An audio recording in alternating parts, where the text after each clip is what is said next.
Innal hamdalillah nahmaduhu wa nasta'inuhu wa nastaghfiruh wa na'udzu billahi min shururi anfusina wa min sayyiati a'malina. Man yahdihillahu fala mudilla lahu wa man yudlilhu fala hadiya lahu.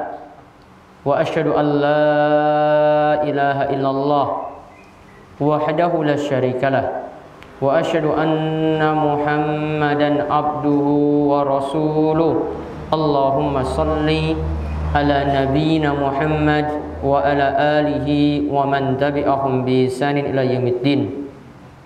Qala Allah Ta'ala fi kitabil karim, ya ayyuhalladzina amanu taqullaha haqqa tuqatih wa la tamutunna illa wa antum muslimun. Wa qala ta'ala, ya ayyuhan nasu taqu rabbakumul ladzi khalaqakum min nafsin wahidah wa khalaqa minha zawjaha wa batsa minhum rijalan katsiran wa nisaa wattaqullaha alladzi tasaaluna bihi wal arham innallaha kana 'alaikum raqiba. Wa qala ta'ala, ya ayyuhalladzina amanu taqullaha wa qulu qawlan sadida yuslih lakum a'malakum wa yaghfir lakum dhunubakum wa may yuti'illaha wa rasulahu faqad faza fawzan 'azima. Fa inna asdaqal hadits kitabullah wa khairal huda huda Muhammadin sallallahu alaihi wasallam wa syarrul umuri muhdatsatuha wa kullu muhdatsatin bid'ah wa kullu bid'atin dolalah wa kullu dolalatin finnar. Ma'asyiral muslimin, jamaah salat Jumat Masjid At-Tauhid yang semoga senantiasa dirahmati dan diberkahi oleh Allah Subhanahu wa taala.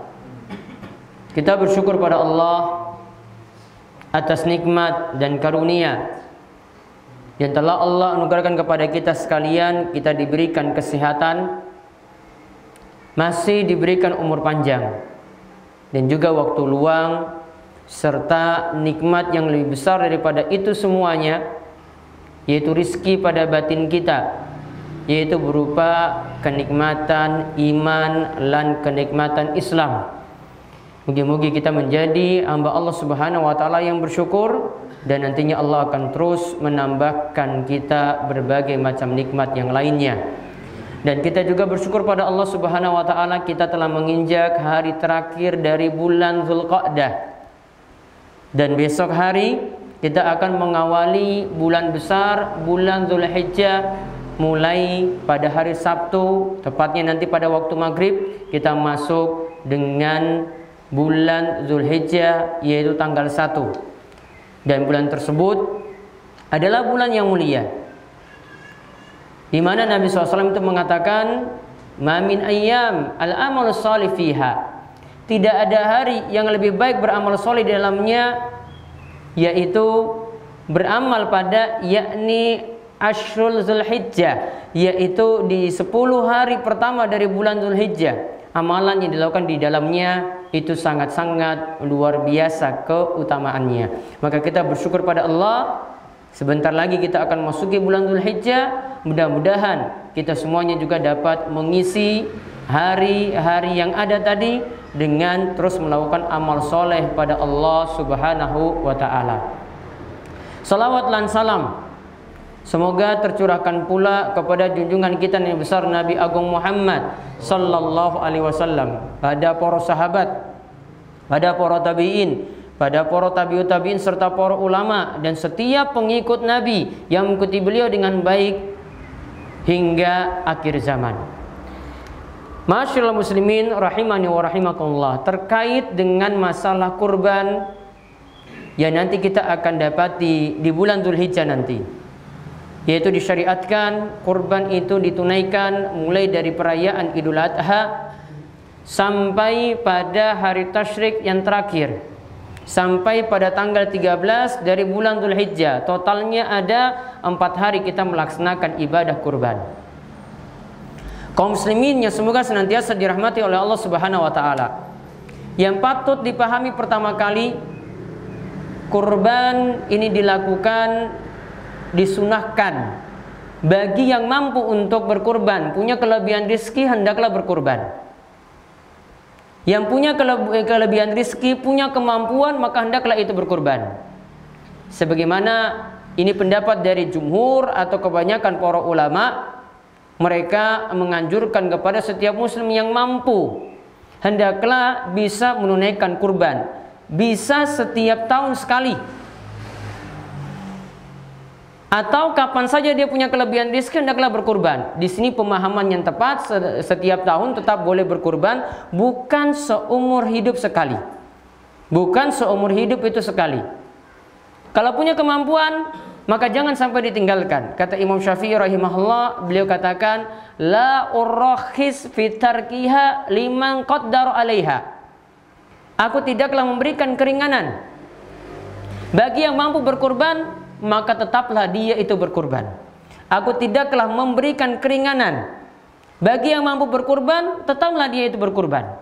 Jadi jangan sampai meninggalkan ibadah kurban. Karena ingat, kurban ini bentuknya nanti sedekah. Dan kalau kita keluarkan 2 juta rupiah untuk kurban tersebut, kalau ini bentuknya adalah sedekah, maka pasti Allah akan berkahi rizki kita. Itu yang pertama. Karena kata Nabi SAW, ma naqasat shadaqatun min mal. Yang namanya harta itu tidaklah mungkin berkurang dengan sedekah. Yang ada harta tersebut tambah berkah. Yang ada harta tersebut tambah berkah. Kita punya simpanan 20 juta rupiah.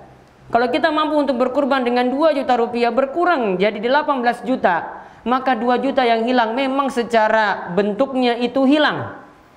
Namun itu akan diberkahi oleh Allah Subhanahu wa taala, hilang namun Allah ganti dengan pahala, atau Allah nanti akan mengganti dengan pintu rizki yang lainnya. Maka harus yakin dengan janji Allah Subhanahu wa taala, ma anfaqtum min syai'in fa huwa yukhlifuh wallahu khairur raziqin.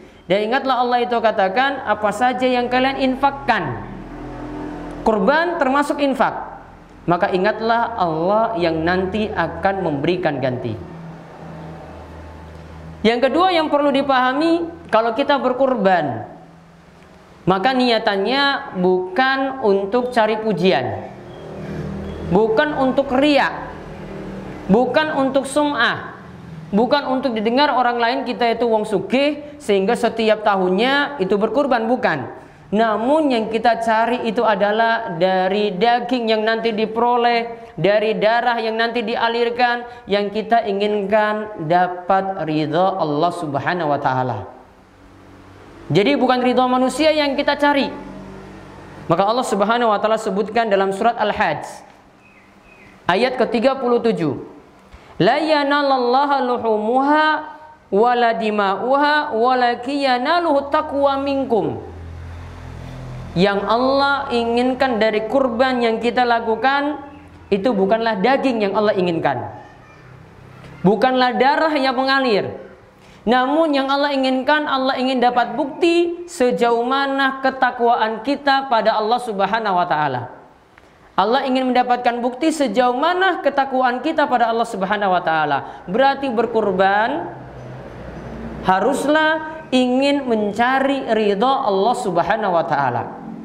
Karena ibadah yang ikhlas, ibadah yang dilakukan ingin mencari ridha, itulah yang nanti akan mendapatkan balasan dari Allah Subhanahu wa taala. Dan nanti ketika berjumpa dengan Allah, dia akan mendapatkan balasan. Namun amalan yang cari sum'ah dengan riya, ingin cari kedudukan sosial, ingin dipuji oleh orang lain, maka tidak akan mendapatkan balasan di sisi Allah Subhanahu wa taala. Bukankah Allah berfirman dalam surat Al-Kahfi ayat terakhir, man kana yarju liqa'a rabbih, siapa yang ingin berjumpa dengan Allah Rabbnya, falyamal amalan soleha, maka lakukanlah amalan soleh sesuai dengan tuntunan, wala yusyrik bi ibadati rabbih ahada, dan janganlah dia berbuat syirik. Mencari ridha selain Allah itu berarti berbuat syirik. Berbuat syirik kepada Allah dengan menyekutukan Allah dengan sesuatu apapun. Maka yang kedua di sini, berkurbanlah dengan tujuan mencari ridha Allah Subhanahu wa taala. Kemudian yang ketiga, lakukanlah amalan kurban itu sesuai dengan tuntunan. Kenapa dituntut untuk sesuai dengan tuntunan Rasul Shallallahu Alaihi Wasallam? Coba perhatikan. Dahulu ada orang yang menyembelih kurban di masa Nabi SAW sebelum pelaksanaan sholat Idul Adha. Padahal yang kita ketahui kurban itu baru boleh disembelih setelah sholat Id, setelah khutbah itu dilaksanakan. Rasul tanya, kenapa engkau menyembelih kurban itu sebelum sholat Idul Adha? Dia katakan, ini sebagai sarapan terlebih dahulu. Kemudian Rasulullah SAW menjawab, syatuka syatulahmin. Kambing yang engkau sembelih statusnya bukan kambing kurban, namun statusnya daging biasa, bukanlah daging kurban. Statusnya itu daging biasa dan bukan daging kurban. Coba lihat, karena tidak memenuhi tuntunan dari Nabi SAW, malah kurbannya itu jadi bermasalah. Maka kalau mau berkurban, maka carilah atau belajarlah, kemudian dalamilah ilmu-ilmu yang berkaitan dengan masalah kurban. Kita tahu ketentuan kurban. Kita hanya boleh berkurban dengan 3 bahimatul an'am, 3 hewan ternak, unta, sapi, dan kambing.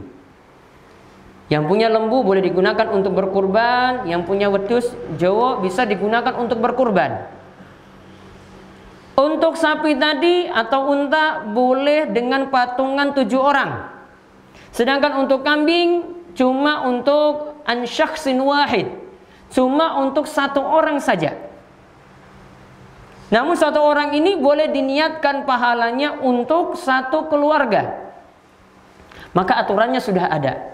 Sehingga tidak boleh atau tidak dianggap sebagai kurban kalau orang banyak, misalnya 1 kelas, 1 rombongan, ya 1 dusun itu menyumbang masing-masing 10.000 rupiah, akhirnya mendapatkan 1 ekor kambing.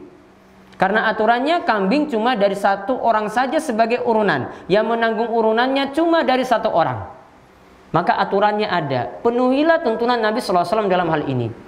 Contoh lagi, kita berkorban, jauhi cacat-cacat yang ada. Tidak boleh hewannya buta sebelah, tidak boleh pincang, tidak boleh sakit, tidak boleh juga sangat-sangat kurus. Juga dijauhi, baiknya dijauhi, namun hukumnya makruh.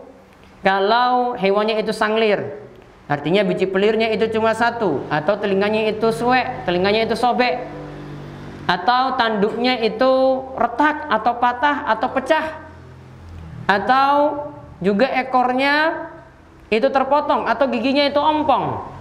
Yang kami sebutkan terakhir-terakhir ini selain dari 4 tadi, ini hukumnya makruh, namun sah untuk dijadikan kurban.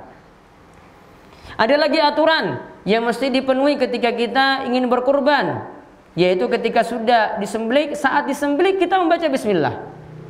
Nabi tuntunkan membaca bismillah wallahu akbar, lalu membacakan doa untuk diterimanya kurban tersebut dengan doa misalnya Allahumma minka wa ilaika fataqabbal min. Siapa nama sahibul kurban nanti disebutkan di situ. Lalu kurbannya disembelih dengan dihadapkan ke arah kiblat, dibaringkan pada sisi kiri. Setelah disembelih kemudian dikuliti, ya, diambil bagian-bagian dagingnya, jeroannya dan seterusnya, maka kemudian dibagi. Sepertiganya bisa diambil oleh sahibul kurban atau dia cuma mendapatkan 1 suap saja. Disunahkan untuk dia memanfaatkannya sebagian. Kemudian sebagian lagi untuk sodako, sebagiannya lagi untuk dihadiahkan kepada tetangga, kepada kerabat, kepada teman kerja, kepada orang-orang yang dia sukai. Dia bagikan kepada orang lain tadi sebagai bentuk hadiah. Namun secara aturan kurban itu tidak boleh diperjualbelikan. Hasil-hasil kurban yang ada sebagaimana dikatakan oleh seorang ulama mazhab Syafi'i, beliau katakan wala yabi'u minal udhiyah. Tidak boleh sama sekali menjual hasil kurban sedikit pun. Dagingnya tidak boleh dijual, jeroannya tidak boleh dijual, kepalanya tidak boleh dijual, sampai ulama Syafi'iyah seperti Ibnu Qasim Al-Ghazi dalam kitabnya Fathul Qarib itu mengatakan sampai kulitnya pun tidak boleh diperjualbelikan. Kadang kita tidak mengetahui aturan ini. Bahkan kalau kita lihat dalam hadis diriwayatkan dalam riwayat Imam Al-Hakim, hadis ini dihasankan oleh Syekh Al-Albani dalam kitabnya Sahih At-Targhib wa At-Tarhib, disebutkan bahwasanya Nabi SAW bersabda, Man ba'a jilda udhiyatihi fala udhiyata lahu. Siapa yang menjual kulit hasil kurban. Ingat Nabi katakan, siapa yang jual kulit hasil kurban, maka tidak ada kurban untuknya. Jadi bentuk jualnya bisa jadi panitia menjualnya kulit tadi ingin digantikan dengan daging. Ini tidak ada tuntunan, melanggar tuntunan. Ada lagi dijual untuk dijadikan hasil penjualannya untuk kas masjid. Ini juga tidak ada tuntunan, bahkan melanggar tuntunan. Karena Nabi SAW tidak membolehkannya. Maka kalau ingin menjalankan kurban, penuhilah aturan-aturan yang ada agar membuat kurban itu diterima di sisi Allah Subhanahu wa Ta'ala. Ya, demikian khutbah kami untuk yang pertama ini. Mudah-mudahan bermanfaat. Aqulu qouli hadza wa astaghfirullah li wa lakum wa lisairil muslimin innahu huwas samiul alim.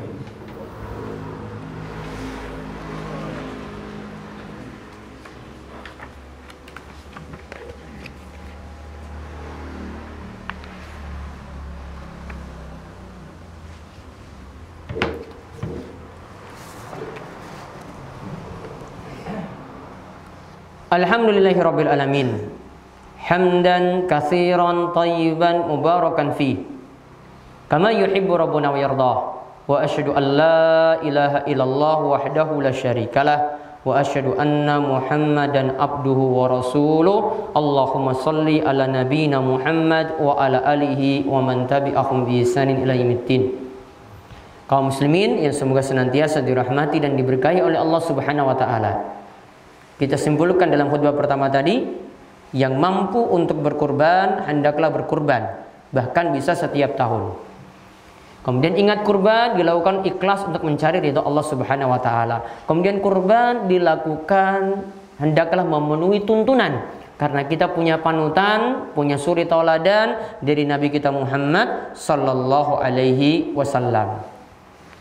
Kemudian satu lagi yang ingin diingatkan di sini bagi siapa saja yang punya niatan untuk berkurban. Ketika sudah masuk 1 Zulhijjah, mulai dari nanti maghrib, mulai nanti pada sholat maghrib, itu sudah masuk, azan maghrib sudah masuk 1 Zulhijjah pada hari ini. Maka sejak itu tidak boleh memotong kuku dan tidak boleh memotong rambutnya, rambut pada kepala ataupun rambut pada bagian-bagian yang lainnya. Kenapa demikian? Karena ini larangan yang disebutkan oleh Rasul SAW, disebutkan dalam hadis Ummu Salamah, yaitu dari riwayat Muslim. Rasulullah SAW itu bersabda, "Idza dakhalatil asyru," jika telah masuk bulan Zulhijjah, "wa arada ahadukum ayyudhhiya," dan salah seorang di antara kalian ingin berkurban, berarti sudah punya niatan berkurban. Maka kata Nabi SAW, "Fala yamassa min sya'rihi wa basyarihi." Dalam riwayat yang lain dikatakan wa asfarihi. Maka janganlah dia memotong rambutnya, termasuk kumis, termasuk bulu ketiaknya dan bulu-bulu yang lainnya tidak boleh dia potong. Termasuk juga di sini kulitnya, dan juga dalam riwayat lain disebutkan tidak boleh memotong kukunya. Maka kalau ingin memotongnya, maka lakukanlah sebelum waktu maghrib nanti, sebelum masuk tanggal 1. Setelah tanggal 1 sampai hewan kurbannya disembelih, maka tidak boleh melakukan pemotongan kuku atau memotong rambutnya, karena ini dilarang oleh Nabi SAW kepada sahibul kurban, bukan pada hewan kurban. Karena di awal hadis sudah disebutkan man arada wa arada ahadukum, salah seorang di antara kalian ingin berkurban, berarti pembicaraannya pada sahibul kurban, bukan pada hewan kurban. Maka penuhilah aturan ini di antara aturan yang mesti dipenuhi ketika kita menjalankan ibadah kurban. Bagi yang menjalankan ibadah kurban, mudah-mudahan Allah Subhanahu wa taala berkahi rizkinya, sedekah yang dia keluarkan mudah-mudahan bertambah berkah, dan Allah memberkahi keluarganya, diganti rizkinya dengan yang lebih baik, dan mudah-mudahan mendapatkan pahala yang melimpah di sisi Allah Subhanahu wa taala. Yang belum berkeinginan berkurban dan ingin berkurban juga mudah-mudahan Allah terus melampangkan rizki, dan Allah mengganti rizkinya juga dengan yang lebih baik ketika dia itu nantinya itu berkurban.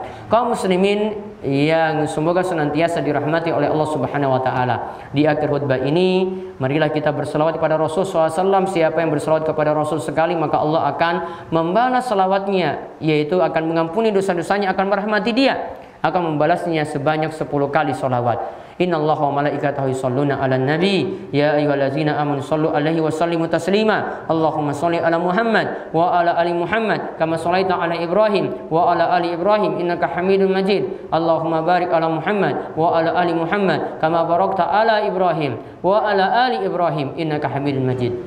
Marilah kita memanjatkan doa pada Allah. Mungkin-mungkin di hari Jumat yang penuh berkah ini doa-doa kita diperkenankan oleh Allah Subhanahu wa taala. Allahumma ighfir lil muslimina wal muslimat wal mu'minina wal mu'minat al ahya'i minhum wal amwat innaka sami'un qaribun mujibud da'wat. Allahumma alif baina qulubina wa aslih dzata bainina wahdina subul salam wa najjina minadh dhulumati ila nur wa jannibna al fawahisha ma dhahara minha wa ma batan waj'alna wa barik lana fi asma'ina wa absarina wa qulubina wa azwajina wa zurriyyatina wa tub alaina innaka antat tawwabur rahim waj'alna syakirina li ni'amika musannina bi 'alaika qabilina laha wa atimmaha alaina rabbana hab lana min azwajina wa zurriyyatina qurrata a'yun waj'alna lil muttaqina imama. Allahumma aksir malana wa barik lana fima a'taitana wa atil hayatana fi ta'atika waj'alna minasyakirin. Rabbana atina fid dunya hasanah wa fil akhirati hasanah wa qina adzabannar. Rabbana atina fid dunya hasanah wa fil akhirati hasanah wa qina adzabannar. Wa sallallahu ala nabiyyina Muhammad wa ala alihi washabbihi ajma'in walhamdulillahi rabbil alamin. Aqimus shalah.